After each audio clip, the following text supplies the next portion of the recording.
Washington. In a meeting with Republican senators Tuesday to discuss health care reform, President Donald Trump gave them support to move in a different direction from the House-passed version of the legislation, which he described as mean, according to two Senate aides whose bosses attended the lunch.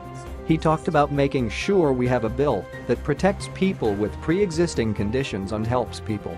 We talked a little bit about the tax credit to make that work for low-income elderly people, Senator John Thune, RSD, who attended the meeting, said. And he certainly is fine with us taking a different direction with what the House did. After the House passed its bill last month, Trump took a victory lap, holding a news conference in the Rose Garden flanked by members of Congress whom he praised for passing a great plan. TUSDAY and APO's lunch meeting resulted in little tangible progress on how to gain the support of nearly all Republican senators needed for it to pass the Senate. 15 senators traveled down Pennsylvania Avenue to the White House to talk about the issue at a critical time in the crafting of legislation that would roll back aspects of the Affordable Care Act, or Obamacare, and replace it with Republican ideas. Republican senators still disagree on major components of potential legislation, and the meeting with Trump did little to change their minds.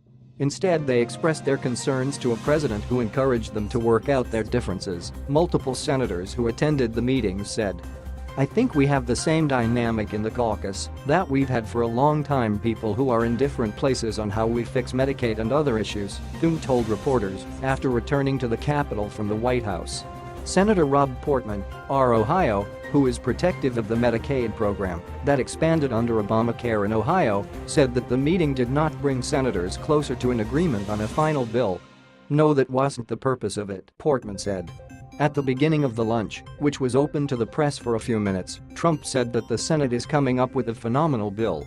Related, Trump says Senate bill will be generous, kind and with heart, but the definition of phenomenal hasn't been agreed upon between senators. Differences still exist over how to deal with Medicaid and the expansion of the program authorized under Obamacare. There seems to be agreement, however, on protecting people with pre-existing conditions. Thune said Trump said senators have